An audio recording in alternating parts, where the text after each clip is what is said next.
be a sailor on a sinking ship. I could be a vagabond with a split lip.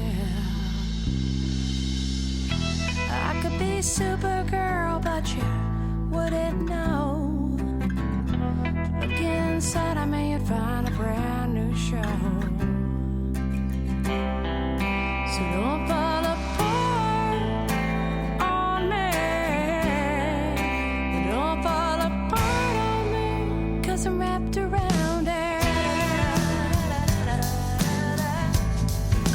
Wrapped around it. Wrapped around it. Wrapped around it.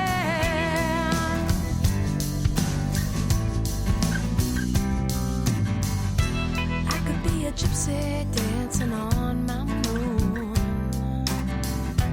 I could be a baby growing inside your womb, giving me a trouble running underground. Maybe you just sit on them and hope that you don't drown. So don't fall apart on me. Don't fall apart on me, 'cause I'm wrapped around it. Wrapped around it. Wrapped around it. Wrapped around it.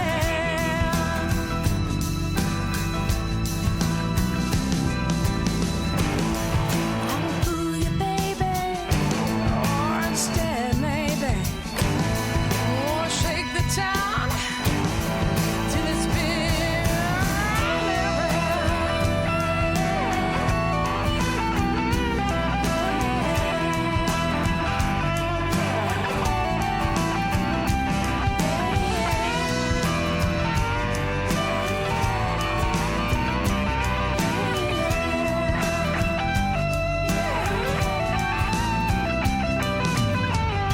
I could be a bag lady with candy for you. I'm sitting at the bus stop with nothing to do. I could be a dancer moving to your song. I could be a lover till the night is gone.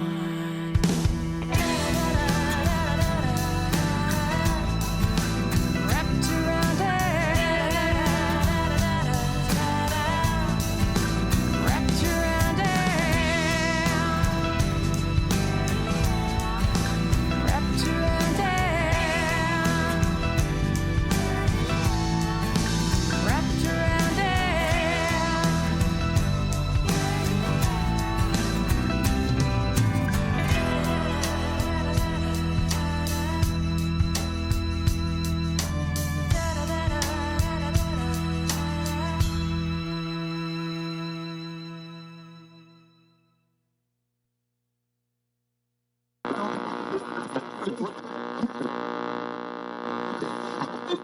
One thing I've learned, if you don't hold their feet to the fire, everybody gets burned.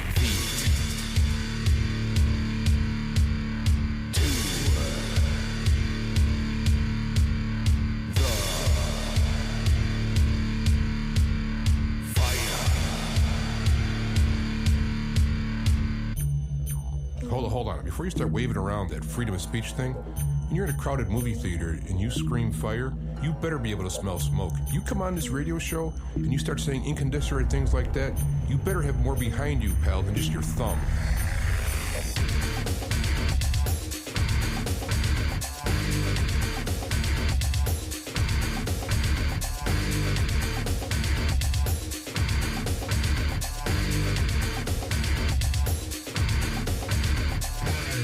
I've been listening to talk radio for years, and one thing I just can't stand is when the host has to, push his way onto people, beat the callers into his way of thinking, extending his ego.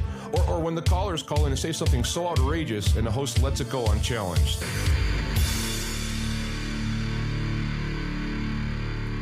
The sign you're on the road to truth is the lack of contradiction.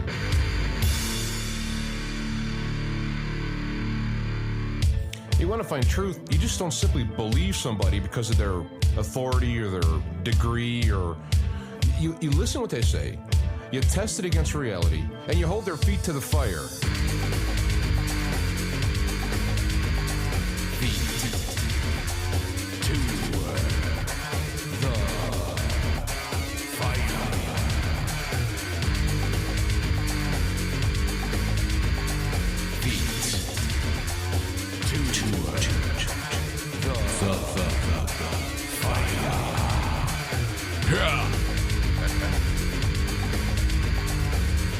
All right, we are back and we are live. Feet to the fire. I am your host, James Athayenchik, the Black Knight of Talk Radio. Year 17. How about that? I got a few, I worked on the system here. Let me plug this in. Yeah, I worked on the system, and I went through and took all the wires apart from the soundboard down, put all balance connections all the way through. I took all the electricity and plugged it into one 20-amp power conditioner monitors the voltage, does the whole thing. I got it used on eBay, my number one source of everything. And there's still a hum, very minor hum, but I think it's the actual unit itself. So I'm either going to have to try putting another tube in, which I did before. So these things, this thing, I bought it like 97, 98. And it, top notch at the time, cost me $500 at DBX. But it doesn't last forever. I mean, those capacitors in there have a shelf life, 20, 30 years. But so it must be time to move on with that. So let me get this.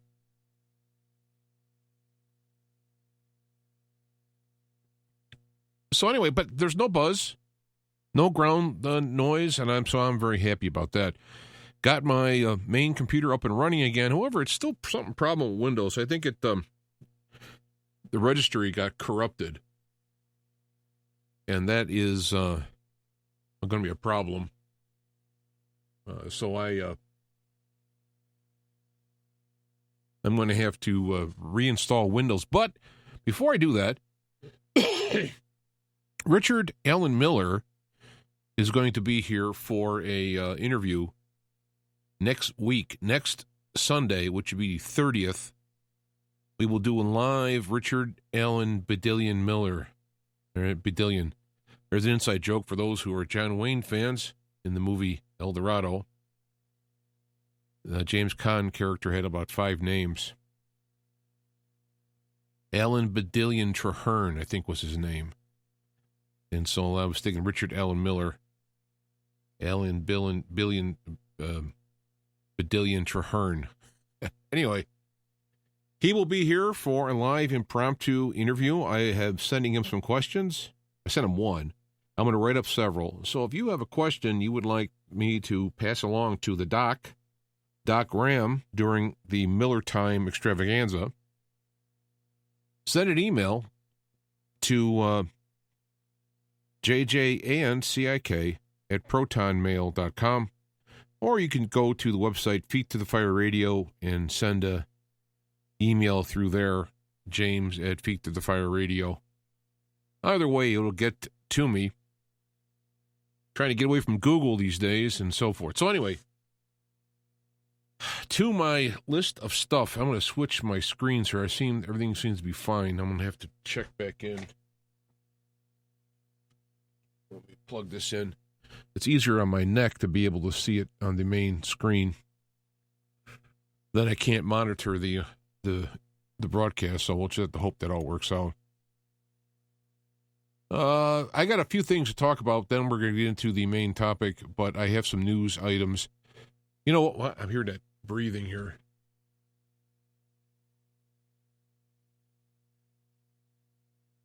I'm going to have to turn this down a little bit, because that's going to sound weird.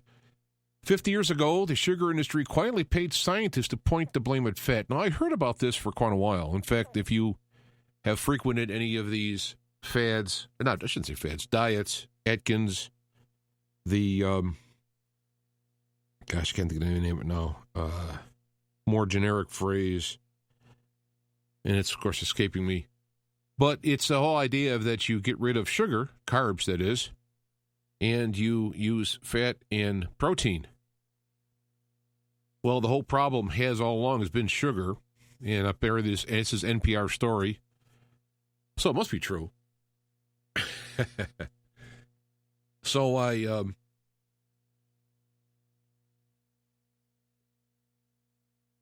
the whole point is, of course, to make a quick summary of it, when you ingest the simple sugars or simple carbs, which would be sugar, any type of sugar, fructose is a little different.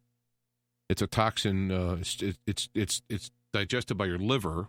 It's like alcohol, but it, of course, hits your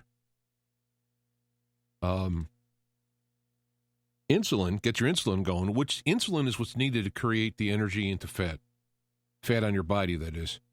So when you digest fat, the kind of a confusion with both words there, you digest the chemical fat, it doesn't trigger your insulin. It releases energy in your system uses it, but as soon as you ingest some kind of sugar, even though you ate a lot of fat, and it wouldn't have went on your body fat, but when you ingest the sugar, it takes the energy and makes fat out of it. This is the fallacy of having Diet Coke with your pizza. Well, of course, there is carbs in the crust, but the idea of that when you have these things that trigger your insulin, and that creates the fat. So here we got it. It's coming out now that people have been doing this for a long time. Also, I have there was been some discussions on windmills and whatnot, how windmill is cheaper than for generating electricity than a coal. And I had commented to that post that was misleading because, for example, when you have a coal-fired generator generating electricity and the wind dies down, or in the case of solar, it becomes night, there's no electricity being generated, but the coal, of course, keeps it going, whether it be coal or other types of generation. The problem with wind is you're depending on the wind. So to say that it's cheaper to build a wind farm than a coal-fired plant is deceiving in its operating costs. But then on this article that I have put up, and I have the links, I actually have the links ahead of time for a change, for most of them anyway. Spanish wind farm, this is a 2002 article. Spanish wind farms kills 6 to 18 million birds and bats a year. And the first thing that popped in my head, being a cynical comment, was, well, at least you'll reduce the carbon footprint of the planet by slaughtering birds and bats. But this is the, of course, it's just like global warming and climate change and all. These are all scams for either oppression in world government and or certain businesses to get money. And so Westinghouse is building these 3-blade wind farm windmill generators. He's getting a hefty pile of cash from the government to do so. Plus, there is a rebate or incentive to the buyer from the government. You add these two things on there. Plus, when you generate the wind on your little wind farm or big wind farm, what you are doing is sending this electricity and mandated by law that the power companies then buy it from you. And if they can integrate it in their system, fine. But the whole point of it is that now you're getting money to buy it, you're getting money to build it, and now you're getting money to run it, all of which come out of the taxpayer's pocket. So the wind farm thing is another scam. I like the idea. I mean, windmills now using James McKinney has got a great thing. He calls it the wing generator or wing. That is a good windmill. It doesn't kill the birds because it's made out of canvas. And worst they would do was they'd fly into it, but they could see it, and they could see it turning because it's kind of a closed box. Almost looks like a, well, it is. It's closed. The wind does blow through it, but if you're a bird flying to it, you could see it turning around. It's different color, red, I think the pictures were. You could see the pictures. I got the links on the Facebook page. I will update the website to have them. I also have an interview with James McKinney about his wing generator. Actually won the X Prize for this. He won it or he applied for it. I don't know. It's I saw the link there.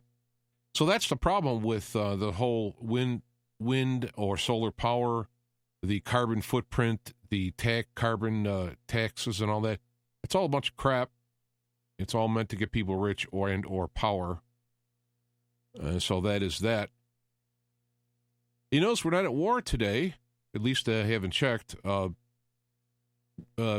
looks to me like the neocons have been really drumming the war drums, and Trump almost went in for it, unless he's playing some kind of a game with them. But he said, no, you can't go start a war and kill 150 plus people for the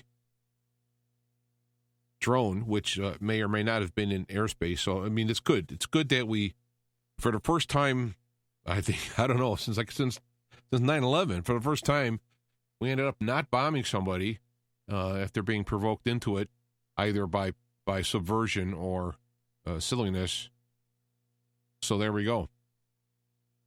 A comment, I don't think I put this in the list. The Big Bang vanishes. There is a dailygalaxy.com did an article about how the quantum theory describes an eternal universe. The Big Bang is looking bad. And I had mentioned that the steady state theory, which was the pre-Big Bang theory, said that matter is created as it is destroyed along the way, keeping it a steady state of existence. Also, I put links to Phil LaViolette's subquantum kinetic theory. I do have an interview with Phil LaViolette about this, but I'd have to find it, of course, because I switched everything over, and I just noticed I haven't updated the links yet, and then I went to do this, the system crashed, and now I can't log into my Dreamweaver. I have to start programming, blah, blah, blah, blah, blah. I know. It's a bunch of excuses, but that's the way the deal is. But there's the links for that. It just shows that a lot of this stuff kind of cycles back around. Another thing about there, dark matter, there's some more tests and stuff being done that dark matter is so, these are my words, dark matter is so dark no one could find it. In other words, it doesn't exist. And there's a whole bunch of stuff saying that plasma, cold plasma, is restoring galaxies would be the mass that they're looking for. So there's another link. Deutsche Bank, $43 trillion in derivatives. And this is a YouTube presentation put on by somebody. I have links there. But, of course, if you've been listening to Feet to the Fire Radio, you've had your earful from Lionel Parkinson and his breakdown of how that Deutsche Bank is the, and I'm going to use my words, is the Goldman Sachs of our time. 2008, when it crashed, Goldman Sachs was the one that crashed, was the straw that broke the camel's back. Looking at Deutsche Bank, down from like $140 down to $6, $7. So when that crashes, look for the whole Humpty Dumpty to crash. Because, Trump has driven up the stock market value by trillions of dollars. Yeah, that's true, but it's all in faith of Trump, not in faith of the stocks, because themselves are so overvaluated. It's mind-boggling. So, yeah, that's why I've taken Lionel's advice and looked into the ETFs for shorting things. The stocks have went down since I've bought them, but when the crash happens, Also, I noticed Bitcoin is now getting up to 10 grand. It's nice after I sold. Yeah, Ray, where are you out there? Ray's a listener, sends me piles of emails. Sell Bitcoin. It's a scam. Don't sell it. It's a scam. It's going to go up. It's going to go down. And, well, I finally sold it, and now it's going back up again. So there. And all the people who still have it go, yeah, I know, I told you, just stay to hold them, hold. And all the people that have sold on the way up the first time have made 400, 500%, and they're happy. And just, well, whatever. Now, I put some links down.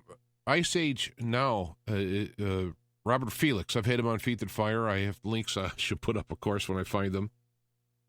IceAgeNow.info is his blog. He has an article. NASA, the largest glacier in England, is growing for the third year in a row, with pictures from space showing that it is not melting as in Aloysius Gore said, and so on. It's all about now the good news. The bad news is just because it's not getting warmer doesn't mean getting colder is okay.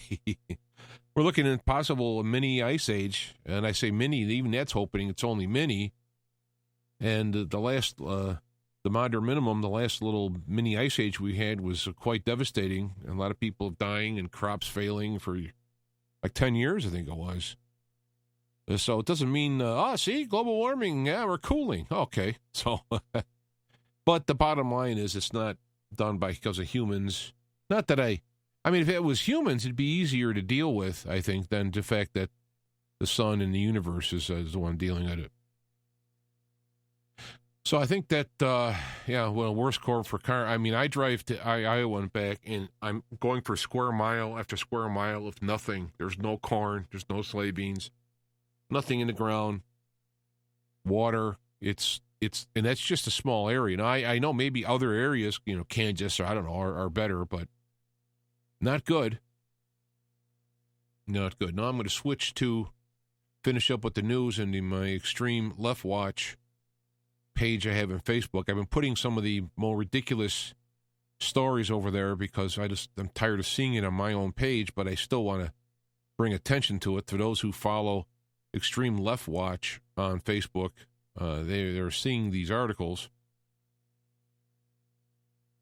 And this is just utterly ridiculous. I mean, I have a hard time. People are putting up a lot of gross stuff that's going on in the world. Animals being tortured and abandoned and all this. And I don't understand why people share that. All right, time to turn off my phone because I'm getting the dingies here. I have to remember to do that. Now, where are we? Now my phone is frozen. All right. Now we're going to hit the sound button. All right. The people have been putting up stuff like I saw an article where he had a paralyzed dog was left to die with a broken, like a wheelchair assembly with some food on his. Now, why are we sharing that? I don't understand. To me, if you're going to share something on the post, it's made for informational purposes. It's not like, we're eating dogs in the restaurants. A law's been changed or something. So I don't like seeing these gross stories just for the sake of shock value. And I've been silencing some of the posters to, I don't need to see this stuff. It's terrible, and if the dog was living next door to me, I'd do something about it, but, I don't get that. I do have some stories that I've shared that are pretty bad, but my goal is, since we're in a discussion now where people are starting to have laws against early or late-term abortions and bringing in the reins on earlier dates to prohibit them, I thought this news story, which was very disturbing, was important to share in lieu of that. It is thedailytelegraph.com.au. Killing babies should be allowed if mother's wishes, and it's because people are arguing the logic behind it, behind the idea that the child is not viable, and therefore it's so this is Australian. This is Australia. Australian philosophers have argued in the prestigious journal about how it's the same with abortion if the child's born, because there's no they're dumb. They're just laying there or whatever. It's disgusting. But I shared it not to shock people, but to let you know that it's important to make a stand on these things because there is a slippery slope. It's not a slippery slope. It's a cliff. It's a chasm. And we're teetering on the edge. And a couple of things that popped to my mind is in James, book of James, pure and undefiled religion in the sight of our God and Father is this, to visit orphans and widows in their distress and to keep one unstained from the world. Well, here's a way to do both, to violate that both ways in having, post-term abortion? What do you want to call that? Post-birth? And then there's another verse came to mind in Psalms, they band themselves together against the life of the righteous and condemn the innocent to death. That is the thing. I mean, I think, God has a lot of patience. All things are going to work out for good. I understand that. But I'm thinking there's some kind of triggering events that would cause God to withdraw some of the... It's like, to me, the way God is holding up, and guess Phil LaViolette in his ether, talking about the subquantum kinetics, is saying there's a vibration that is causing the matter to exist as opposed to appearing and self-annihilating, and that vibration that keeps it together might be, God. This is God's voice commanding, let there be, existence. And there's no, there's no requirement to keep that going. And one way to start withdrawing some of this mitigating forces, because after all, we look at the universe, what can we learn from it? The universe is destroying. I mean, now I'm not going to think of the word. I almost said atrophy. Entropy. There's entropy out there. Everything is breaking down into smaller pieces. And so there's something, God is intervening in that process to allow it to exist. And as things withdraw from there, we start to see the more,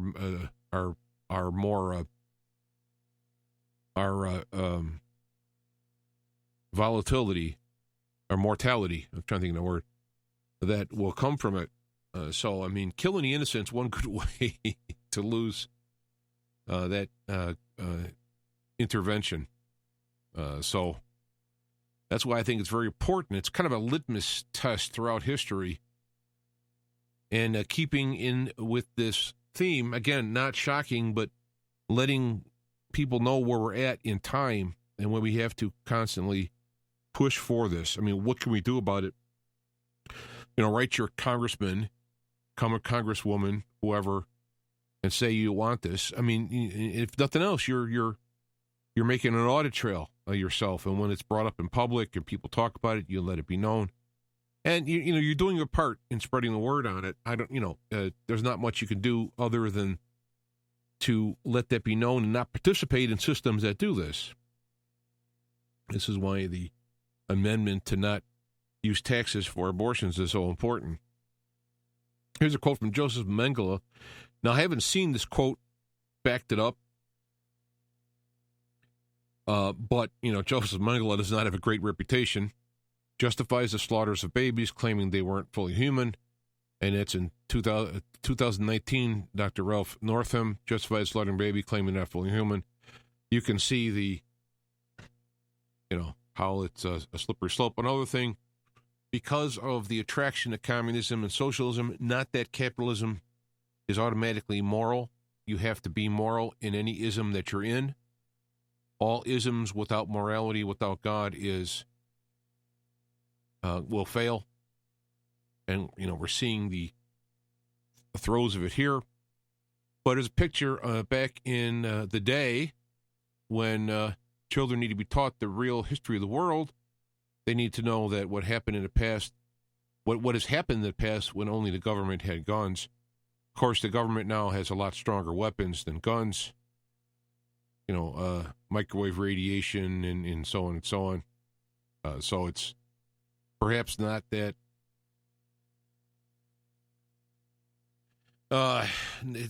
it's still the overwhelming power in at least in any circumstance will be with the government. But again, they can't go after everybody everywhere. I mean, I think if you're looking at a government going after people, which has not been the case as of yet, it's right now the government is not in the hands of those who would do that. But when they have done this,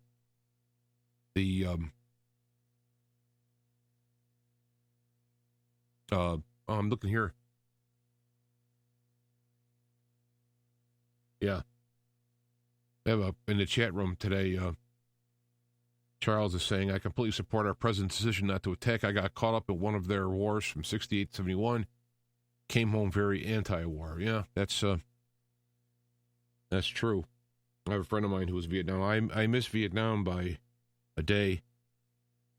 It's probably less dramatic than that, but in April 1st, they dissolved the draft, registering for the draft, and April 2nd, I was 18.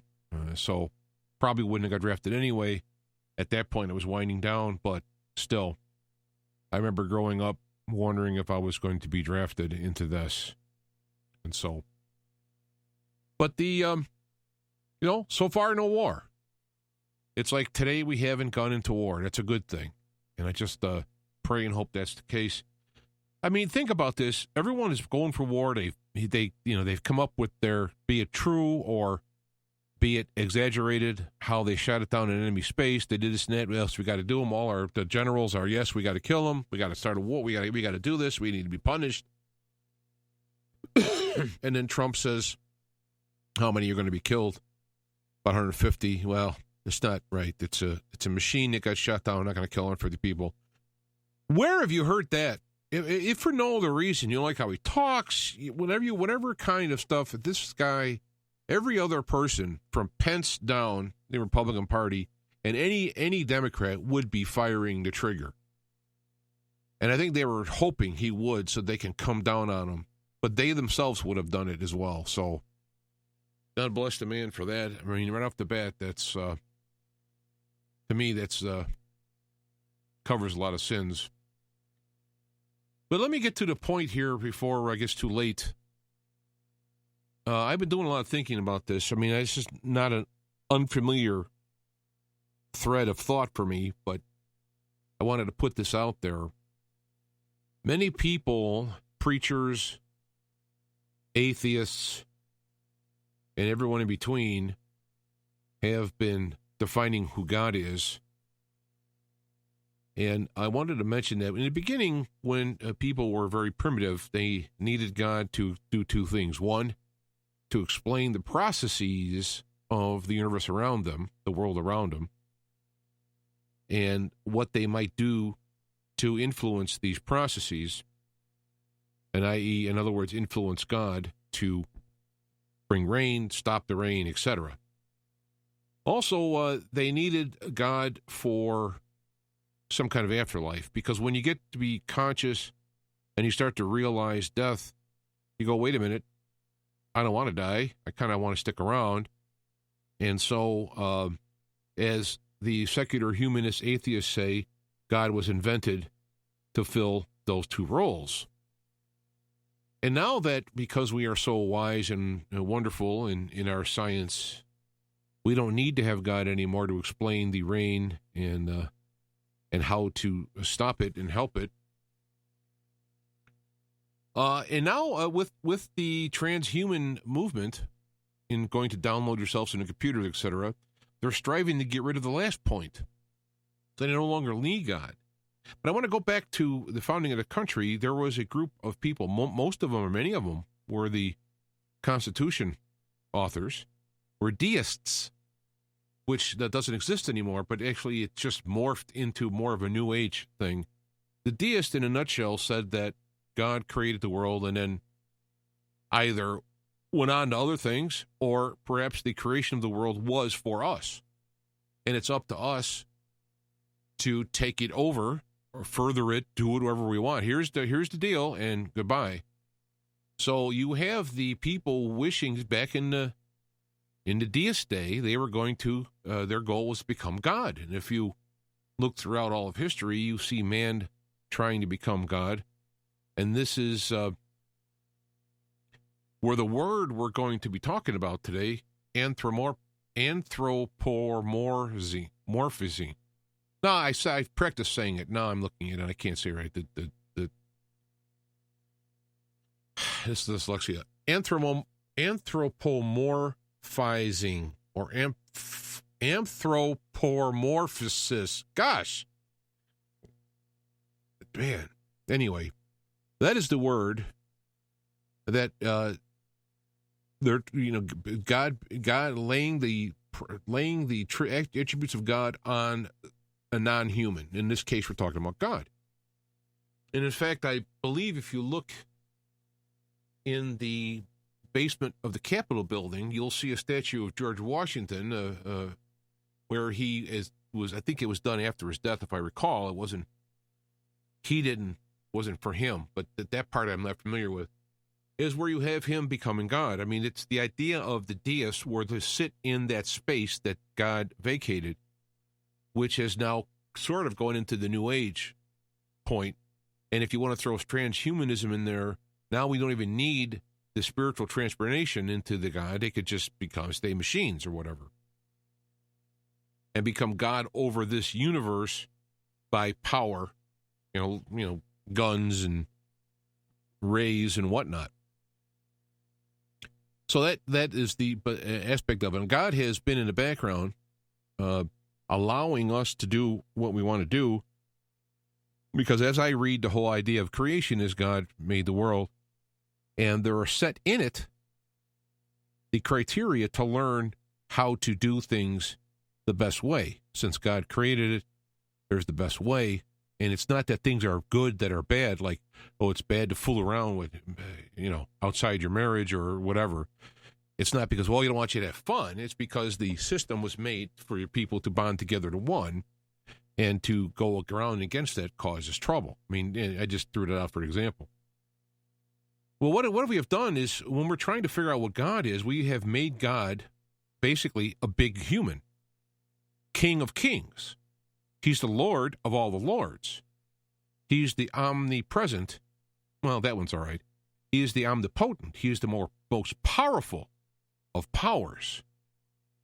You have these aspects where they take the power of humanity, i.e. kings, and make God the King of Kings.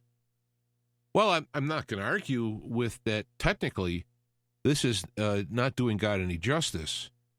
It is making God the biggest of the bullies, or the most powerful of the head crackers, if you will.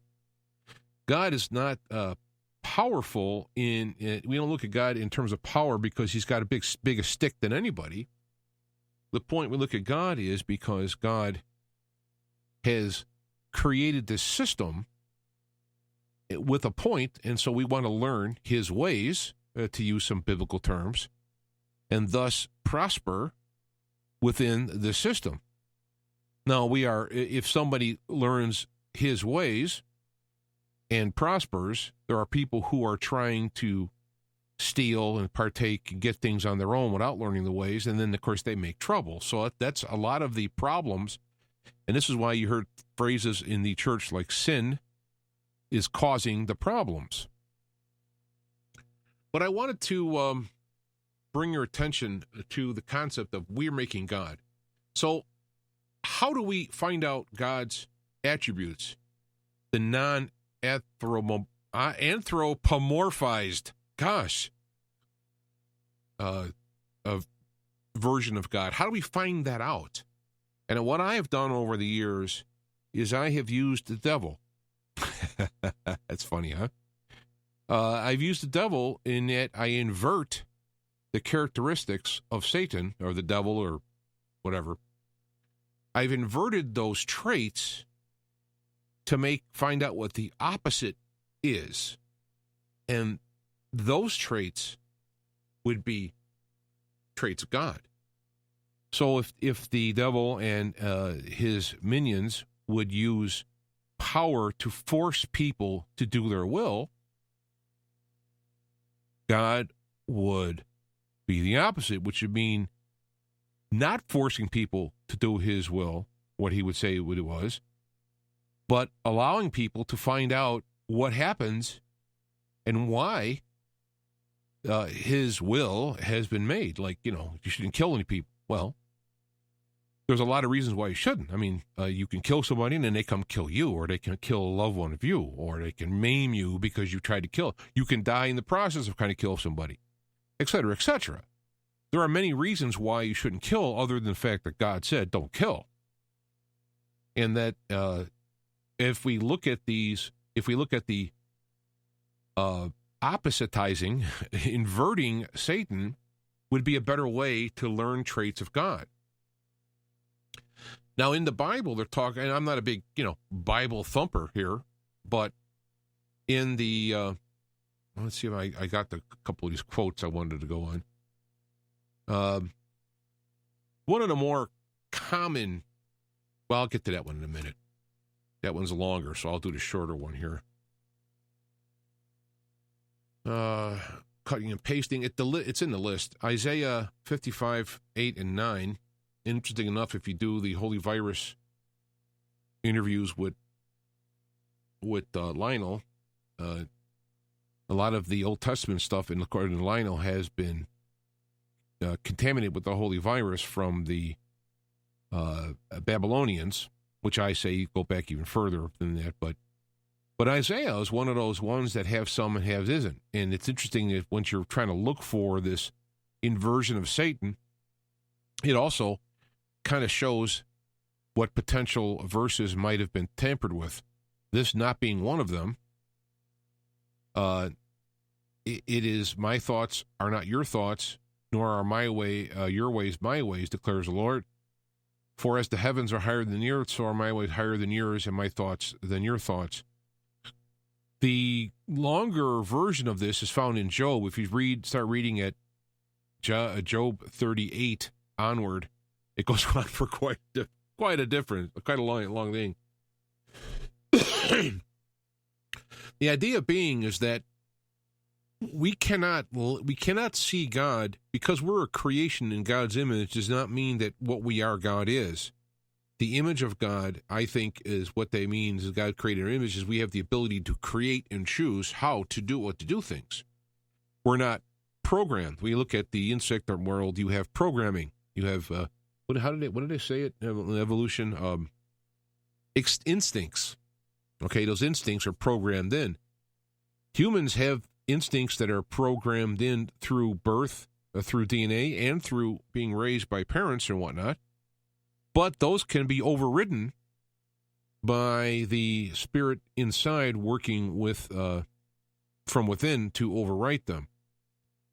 In fact, you can have some of the higher spiritual animals, I would say like dogs, for example, can actually go against the grain, protect their loved one, their master, if you will, even at their expense, because their focus is on their loved one. The aspect here is that when we say God is going to come down here and kick some ass, well, I think we're anthropomorphizing God, because to me, the ass kicking is in the programming of not going along with how the system works. You don't necessarily need to have an additional heavenly flowing of ass kicking in order to have it happen. It's basically built into the system. You get what you put into it. And then for those people who go outside and beyond and cause you grief, there is a compensatory aspect of suffering for righteousness, which has been mentioned throughout the Bible, for example.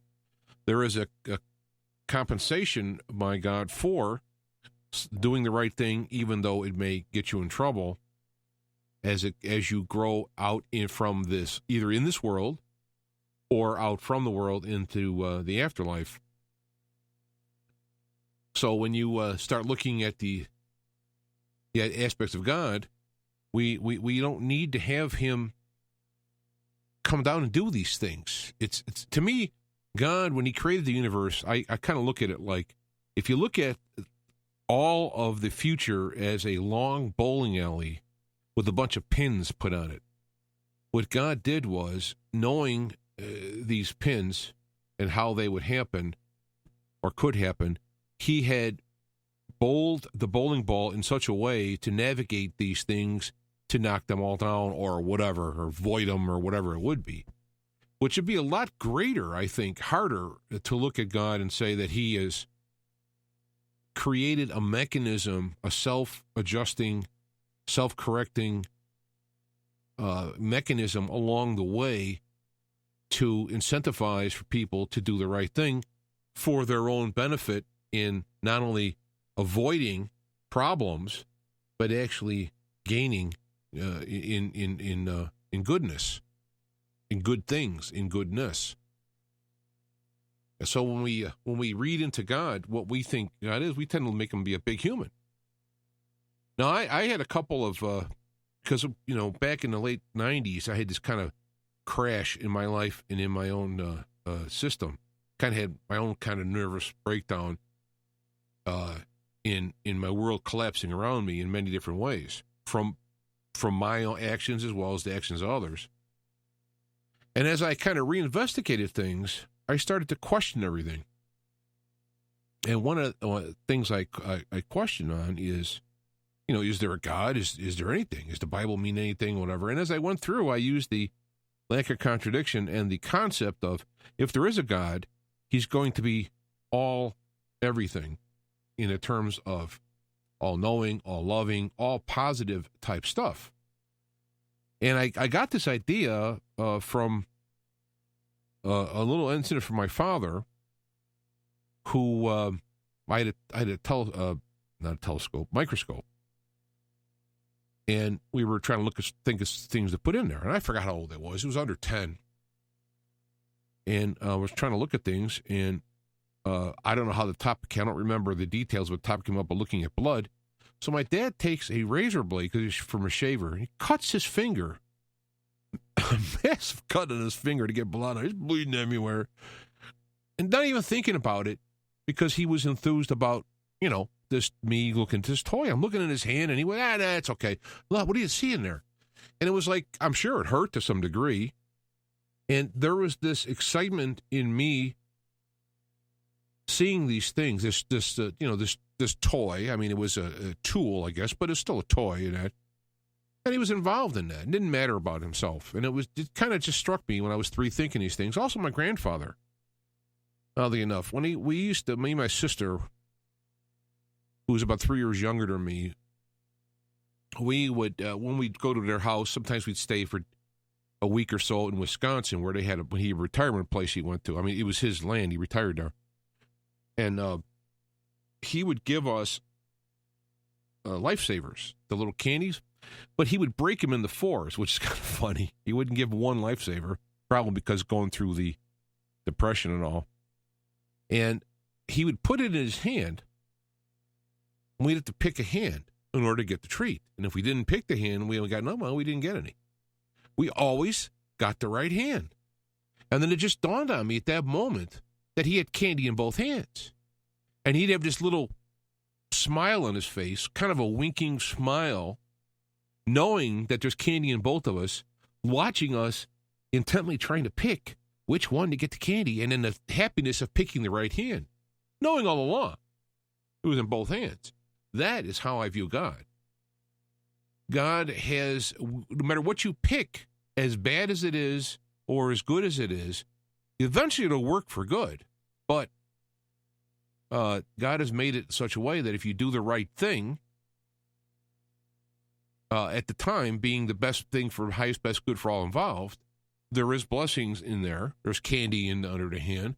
But also you're growing the character, because God wants us to make choices like he makes, but he wants us to make the choices not because he says to make them.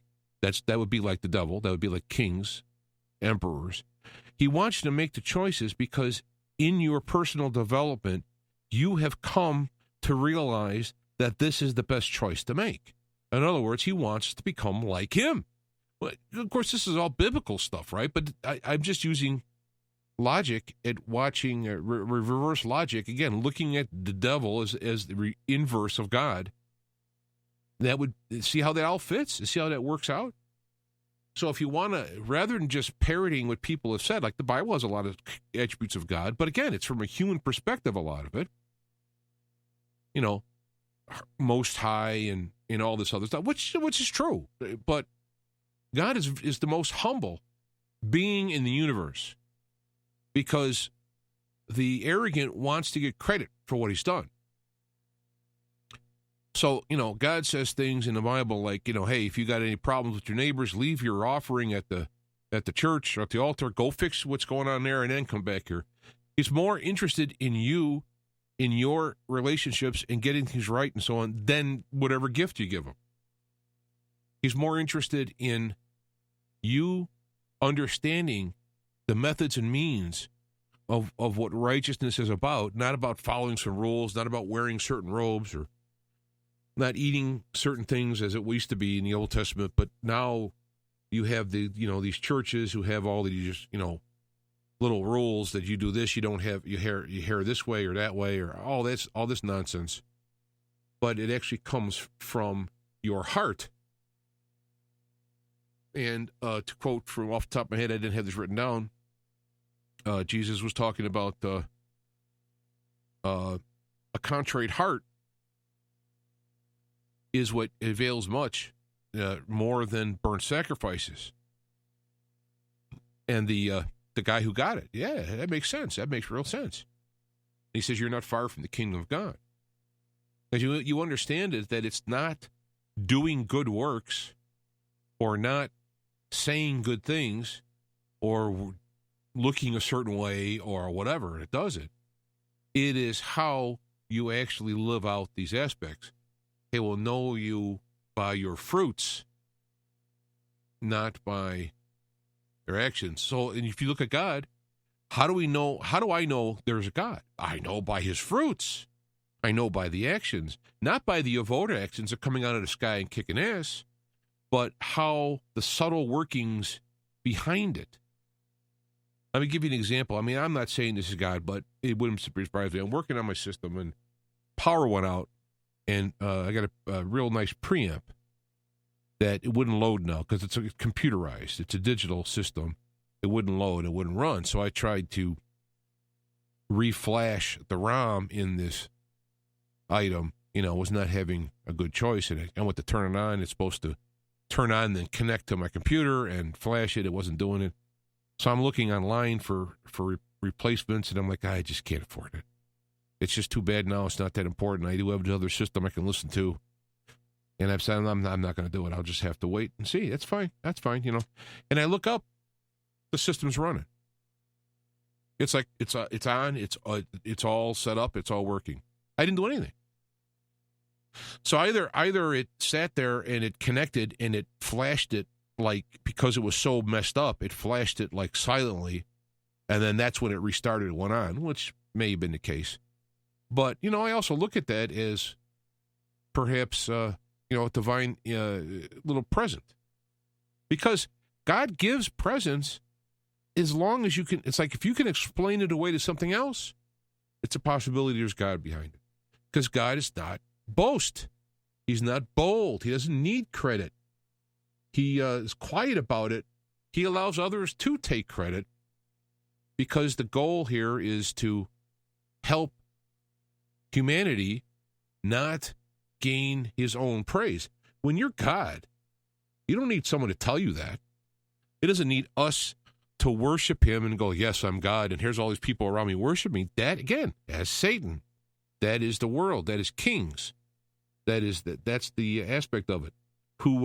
How did Jesus put it? The priest took their robes and made them long and all this fancy stuff, and they cry out in public in prayers, and they get all this fancy seating and all these things. That's human.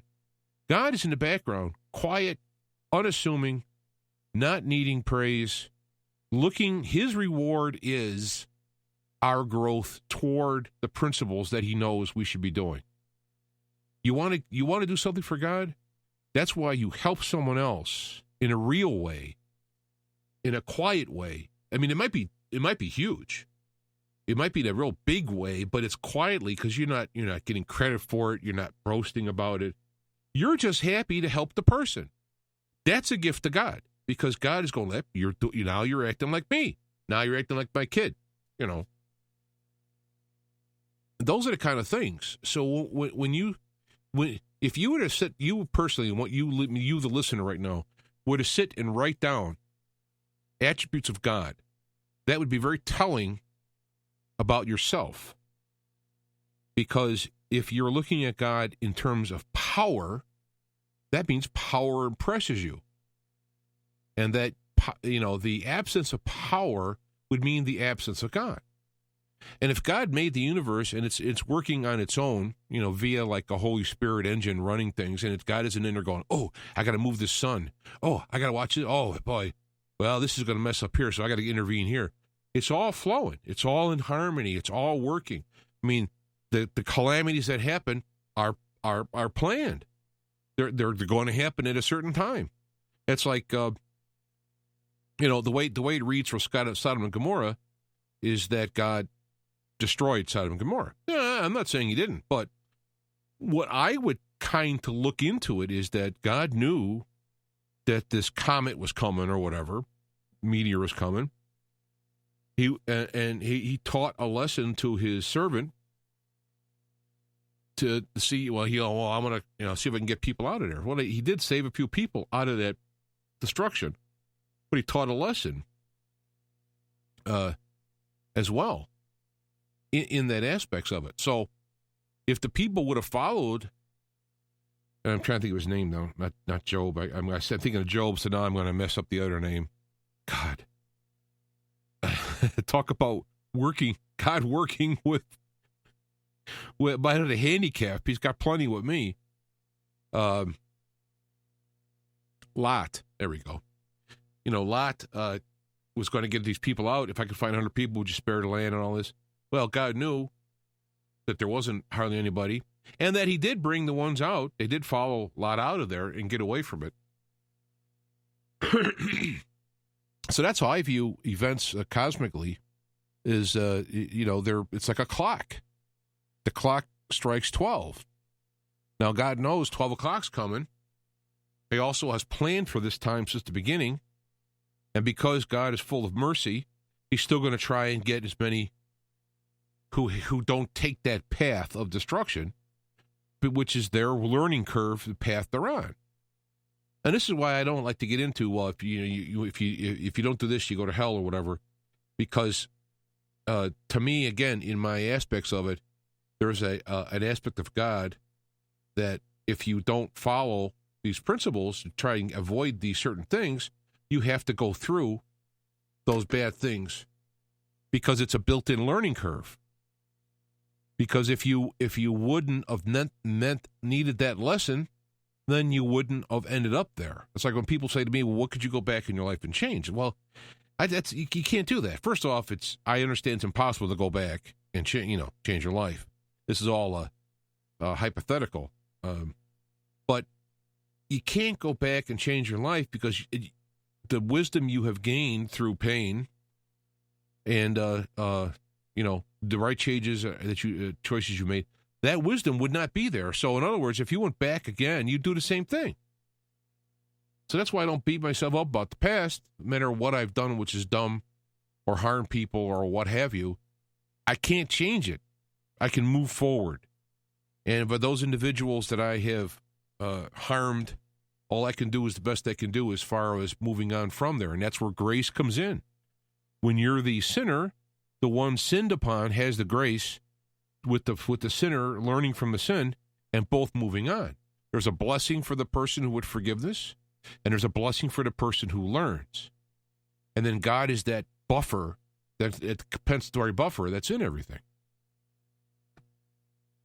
But again, if we start to define God in terms of punishment, that's where this is where I don't get involved in that, because it's, again, it sounds like something Satan would say. He accuses the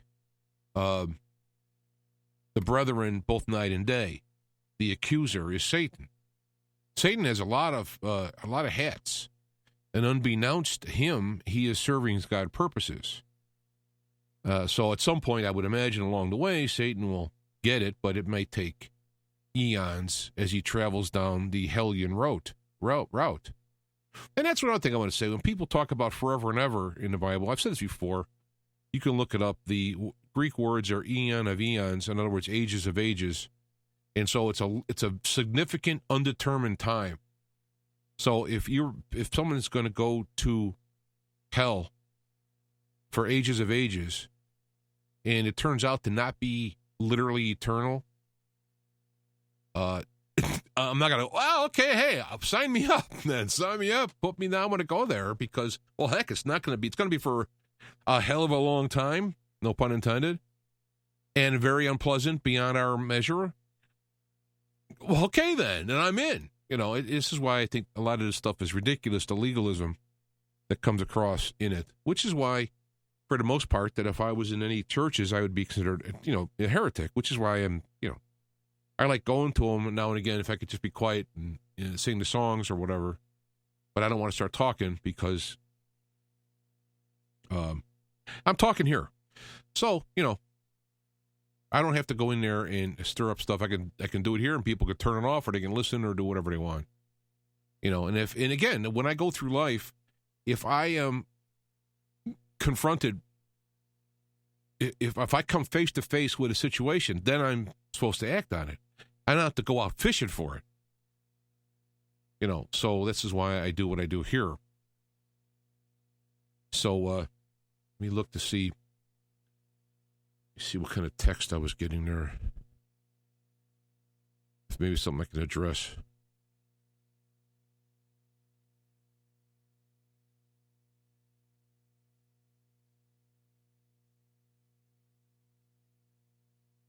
Yeah, hydrogen for cars. Trump should make a space-based solar plant. Here's the problem I have with hydrogen in cars is hydrogen is very hard to store because hydrogen is one proton, one electron. It's the smallest atom, and of course H2 would be two of them in a molecule. It's the smallest molecule there is.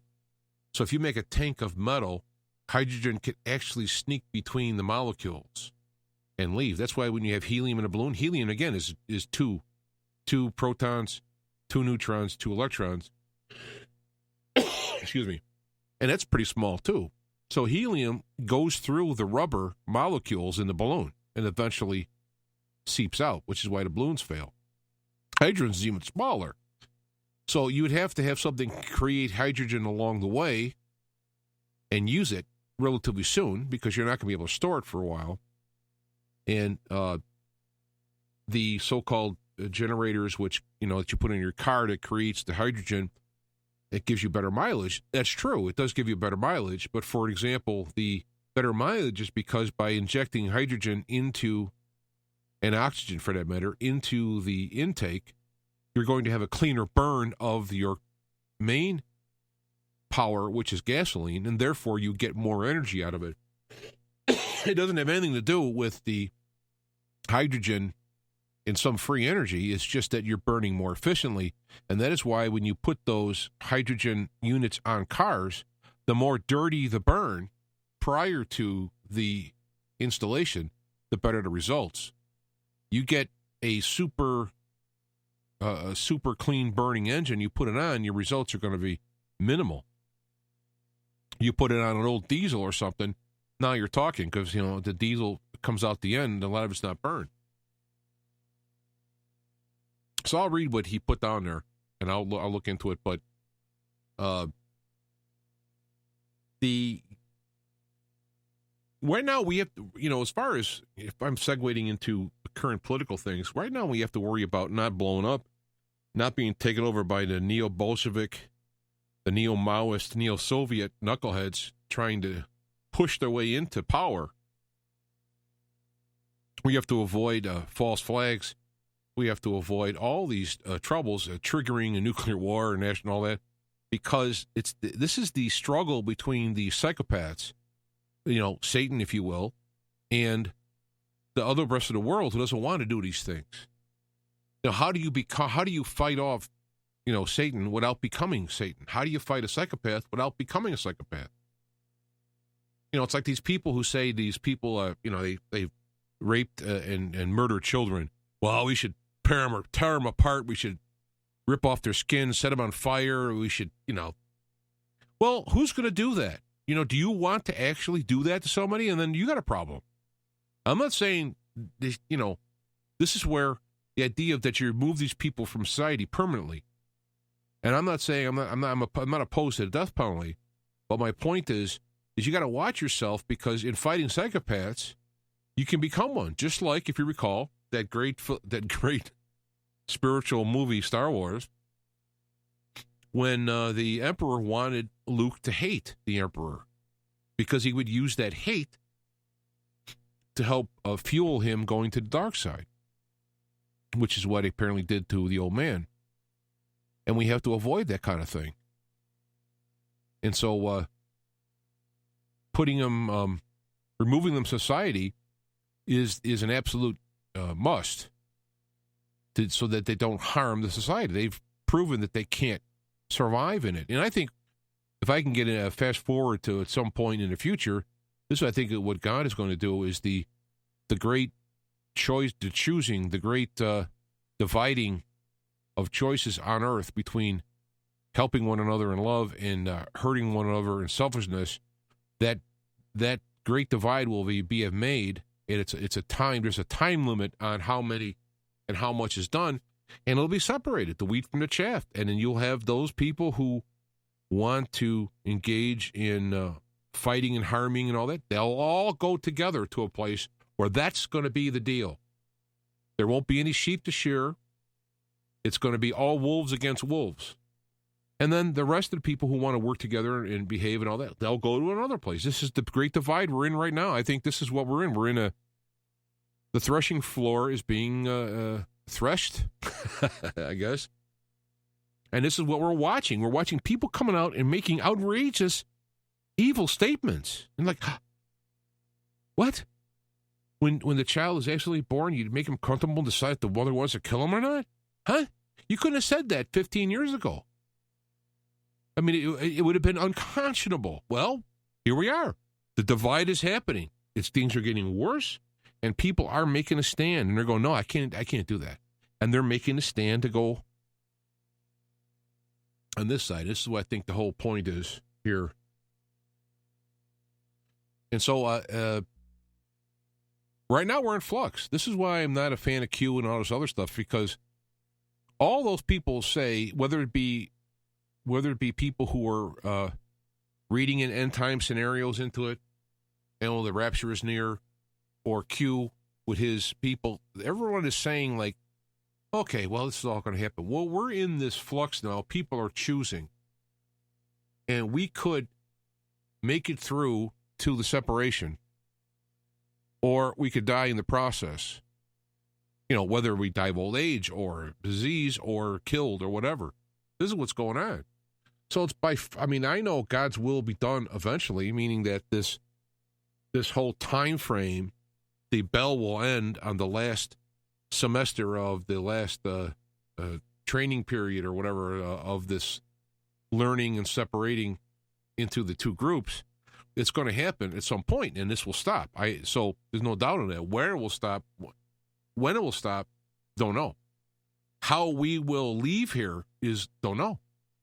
Just because you may follow the teaching of Jesus, call yourself a Christian, does not mean you're not going to be harmed. Many people have in the past.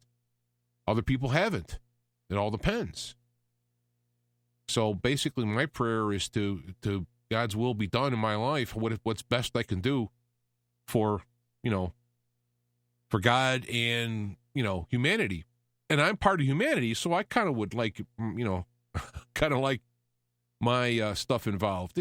Jesus is a great example, once again. He's praying to not have to go through this stuff, but not by his will, by God's will. And sometimes God will figure out a different way than what seems to be coming in front of you and still get the point done.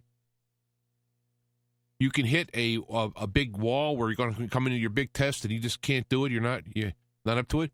God will vent that away and okay, we'll wait for the next round. There's all kinds of things. The idea is that you want to win and you want to do what you can for God. And, you know, I get times when it's like I just want to leave here. I mean, I want to go home. I want to go to like the divine area, the next level where all this crap is not there, you know. And I pine for the more intimate, physical, emotional, spiritual relationship one could have with your soul at a higher level, you know, and all that. But it's in God's timing. I'm not going to help it along, and I'm not going to, you know, I don't want to try and do anything to hurry. Just kind of go along with the program. I'm going with the river. I'm in the boat. I'm going with God on the river, and when it comes to my time at any time to make stands for the right, then I'll have to do it. I mean, that's the way it goes. All right, so I think I went on and on and on. I think it was long enough. Get my point across. You remember the short rehash on this is: you want to learn about God? Invert what you see in Satan, and invert what you see in the power in the world. That is a nice kind of thumbnail way to learn about God. And it's not that what the Bible says is not true. God is King of Kings, Lord of Lords, but that's not, you know, that's not the point. Maybe a king, power-oriented human needs to learn that. Okay, fine. I'm not one of those. So my focus is going to be on the awesome intricacies of God. So, okay. Now, next week, Richard Allen Miller. He will be here. We'll do an interview with him. If you want a question that you want him to do, I mean, you could show up live and ask the question, but in case I get lost in the discussion and all that, if you write it, I can print them out or have them in a folder, and I can go through them on there.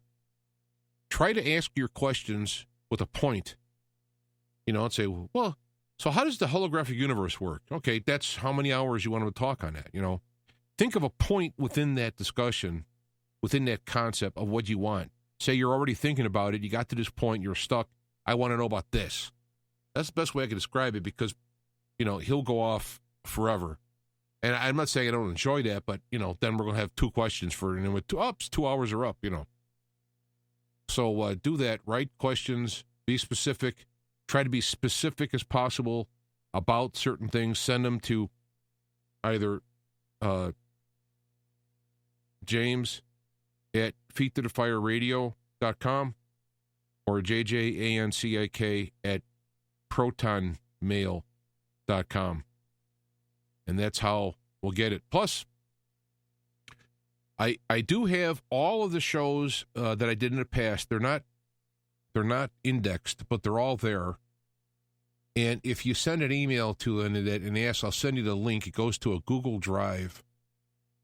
And it, you know, we're talking all the years, you know, so it's 30 gigs worth of shows or whatever that you could download from there and listen to a lot of the shows in the past. And if you go to feettothefireradio.com, I've been putting up, Feet to Fire Radio. Of course, the link is in Feet to the Fire Radio. I've been trying to put up the pages that have the information on it so that you can find what particular show you want, look at the date, and then you can go to the Google link and find it and download it. You know, it would just take me hours and hours to get that all tuned up. So I figure a little work on your part, a little work on my part, we'll meet somewhere in the middle. So, yeah.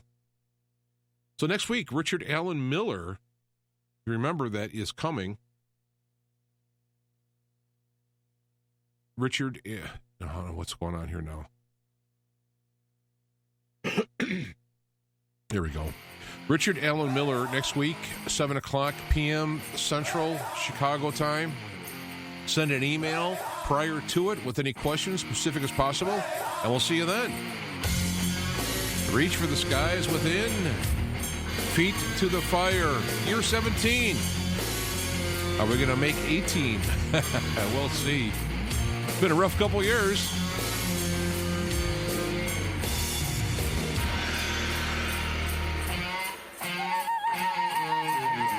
The ancient one, oh my old friend, the one who walked before, the one who walked again, the ancient one.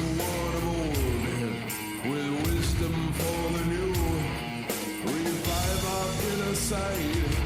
Retell your timeless truths. Oh, it's your word.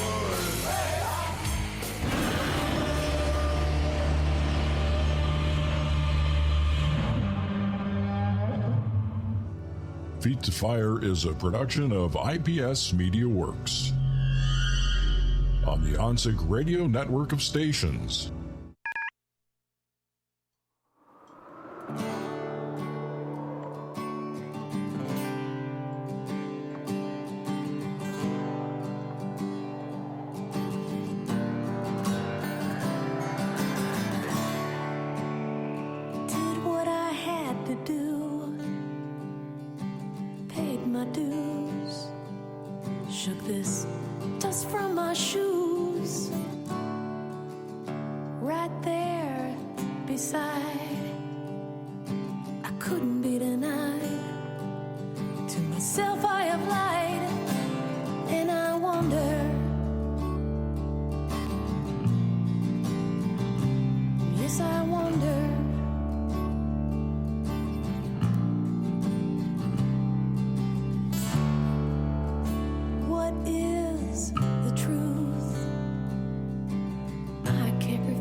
dream is in me, and so is the key.